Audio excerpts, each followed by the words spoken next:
Have you ever stopped to wonder why? Throughout almost all of human history, the color purple has been so closely associated with kings, queens, and emperors. In the ancient world, wearing a purple garment wasn't just a simple fashion choice. It was a legal and political statement of absolute power. For centuries, if you were caught wearing a certain shade of purple and you weren't of royal blood, you could be executed for treason. This wasn't just about the vanity of the elite. It was about the staggering difficulty and cost of creating the legendary pigment known as Tyrian purple. Unlike other common colors that could be easily squeezed from crushed berries or ground-up minerals, Tyrian purple came from an incredibly unlikely and bizarre biological source: a tiny, predatory sea snail known as the murex. Inside each of these small, spiny snails is a single, microscopic gland that produces just one drop of clear, milky mucus. When this mucus is first extracted, it looks like nothing special. But as soon as it is exposed to the ultraviolet rays of the sun and the oxygen in the air, it undergoes a radical chemical transformation. It shifts from a pale yellow to a vibrant green, then a muddy blue, and finally settles into a deep, rich, and permanent purple that actually grew brighter and more beautiful the more it was washed. The production process was horrifically expensive and labor-intensive. To produce just one single gram of pure dye, barely enough to color the trim of a sleeve, workers had to harvest and manually crack open over 9,000 individual snails. Because of this, the dye was literally worth more than its weight in pure gold. In fact, ancient Roman records show that a single pound of high-quality purple wool could cost as much as a skilled laborer earned in a whole year. This extreme scarcity turned a simple color into the ultimate status symbol of the ancient Mediterranean. However, being rich enough to wear purple came with a very strange and foul-smelling side effect. The process of rotting thousands of snails in giant vats was so incredibly pungent that the dye works had to be built far outside the city walls to avoid making the population sick. Ancient writers often joked that you could smell a rich man from a mile away, because the purple robes were so heavily saturated with the dye that they retained a faint, briny, and fishy scent of the sea for years. This smell became synonymous with wealth. If you smelled like rotting shellfish, it meant you were powerful enough to afford the most expensive substance on earth. While the discovery of synthetic purple democratized a once royal color, another famous pigment from the same era was gaining a far more sinister reputation. Throughout the mid-19th century, the it color of the Victorian age was a vibrant, electric shade known as emerald green or Scheele's green. It was the perfect, brilliant green that artists and fashionistas had craved for centuries, a color so vivid it seemed to glow under the newly invented gaslights of the era's grand ballrooms.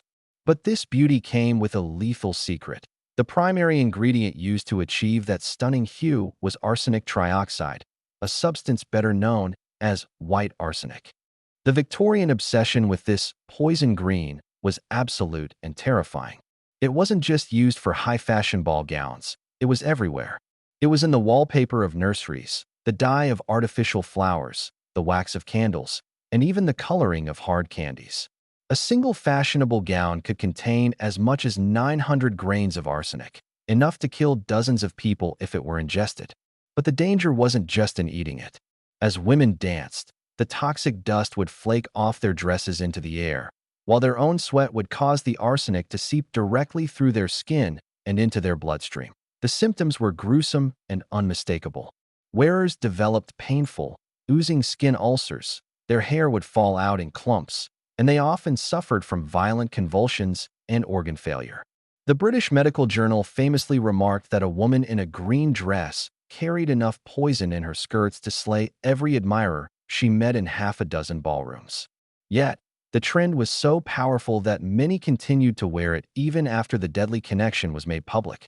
It took decades of public scandals, including the horrific death of a 19-year-old flower maker who vomited green foam before she died, for the industry to finally abandon the pigment. Even today, the legacy of this deadly elegance lingers in our museums. www.mdhistory or Dyes of Death / When curators handle authentic Victorian green dresses, they often have to wear full protective suits and respirators because the arsenic is still active in the fabric over a century later. This era proved that our desire for the perfect color can sometimes be so blinding that we are willing to live and die inside a literal poison. It remains one of the most haunting examples in history of how fashion can become a lethal weapon turned against those who love it most. While the Victorian era was obsessed with a deadly green, the Middle Ages and the Renaissance were defined by a desperate, expensive search for the perfect blue. For centuries, the most beautiful blue in the world was not a dye made from a plant, but a precious gemstone known as lapis lazuli. This deep, celestial stone could only be found in one place: the remote, dangerous mountains of Bactria, which is modern-day Afghanistan. Because it had to be transported thousands of miles across deserts and over oceans to reach the studios of Europe, it was given the name ultramarine, which literally means from beyond the sea. The process of turning this hard, blue rock into a paint was a feat of alchemical engineering. Artists couldn't just grind the stone into a powder. If they did, the impurities in the rock would turn the paint into a dull, muddy gray. Instead, they had to perform a labor-intensive extraction where the ground stone was mixed with wax and resin, then kneaded in a lye solution for days. Only the finest blue particles would settle to the bottom, leaving the impurities behind. This process was so difficult that the resulting pigment was more expensive than gold. Because of its extreme price, ultramarine became the ultimate religious and social status symbol. During the Renaissance, there were strict legal contracts between painters and their wealthy patrons.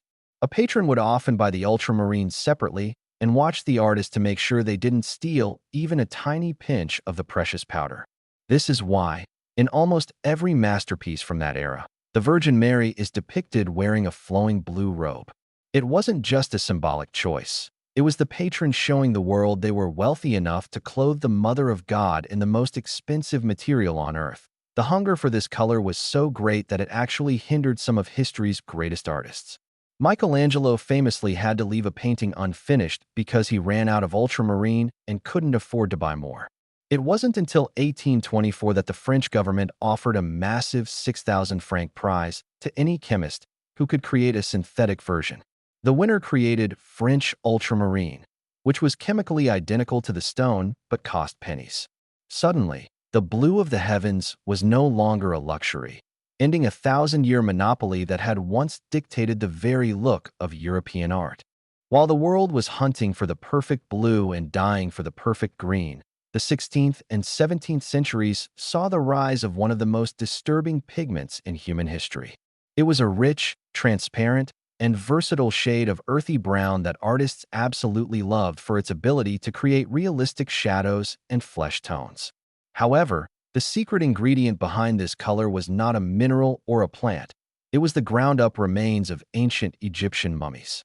This pigment, officially known as mummy brown, was created by mixing pulverized human and feline remains with white pitch and myrrh. The trade in these artistic remains was staggering and macabre. During this era, thousands of mummies were exported from Egypt to Europe. While some were used for mummy unwrapping parties or sold as fake medicine, a huge portion of the supply was sent directly to color makers. These merchants would literally toss ancient bodies into industrial grinders to produce the fine powder that famous painters like Eugene Delacroix and the Pre-Raphaelites would use on their canvases. For centuries, the masterpieces hanging in our greatest museums were, quite literally, painted with the dead. The strangest part of this history is that many artists had no idea what they were actually using. Because the pigment was so common, many painters assumed the name mummy brown was just a poetic or descriptive title, much like burnt sienna. There is a famous story about the artist Edward Burne-Jones, who was horrified to discover the true origin of his favorite tube of paint. When he found out it was made of real people, he reportedly held a solemn funeral in his backyard, burying the tube of paint with full honors because he couldn't bear the thought of using a human being to finish his artwork. The production of mummy brown only stopped when the supply of mummies finally ran out in the early 20th century. In 1964, a prominent London color maker famously told the press that they might have a few odd limbs lying around, but they could no longer produce the color because there simply weren't enough mummies left to grind up. Today, modern mummy brown is made from harmless minerals like hematite and quartz, but the ghosts of the original pigment still linger on the walls of the Louvre and the Metropolitan Museum of Art, serving as a dark reminder of how far humans will go for the perfect aesthetic. While the ancient world fought over snails and stones, the modern era has seen a legal and artistic battle over a color that isn't really a color at all. It is the absence of light. In 2014, a British company called Surrey Nanosystems developed a material known as VaniBlack. It was created using vertical aligned nanotube arrays, which are essentially billions of microscopic carbon tubes. When light hits VaniBlack, it doesn't bounce off. It gets trapped between the tubes and bounces around until it is absorbed as heat. It swallows 99.96% of all light, making a three-dimensional object look like a flat, terrifying hole in reality. The controversy began when the world-renowned artist Anish Kapoor secured the exclusive rights to use VaniBlack for artistic purposes. This meant that no other painter, sculptor, or creator in the world was allowed to use the darkest black in their work. This move sparked an unprecedented artistic war. Another artist, Stuart Semple, retaliated by creating the world's pinkest pink. He made it available to everyone on Earth, except for Anish Kapoor. To buy the pink paint, you had to legally sign a declaration at checkout stating that you were not Anish Kapoor and were not buying it on his behalf. The feud escalated for years, with both artists releasing increasingly extreme pigments. While it seemed like a petty schoolyard fight, it raised a profound philosophical question. Can a person truly own a color? Throughout history, colors like Tyrian purple or ultramarine blue were restricted by their cost and rarity. But in the 21st century, the restriction was created by corporate contracts and patents. It proved that even in an age of synthetic chemistry and infinite digital shades, the human desire to hoard a specific visual experience for the elite is as strong as it was in the days of the Roman emperors. Ultimately, the battle for VaniBlack was overtaken by science. In 2019, MIT researchers accidentally created an even darker black that absorbs 99.99% of light, surpassing the original record. This new material was made available for any artist to use, effectively breaking the monopoly. It served as a fitting end to the long history of color. Every time a color has been locked away by the powerful, whether by snails, stones, or lawyers, the relentless march of human curiosity eventually finds a way to set it free for the world to see.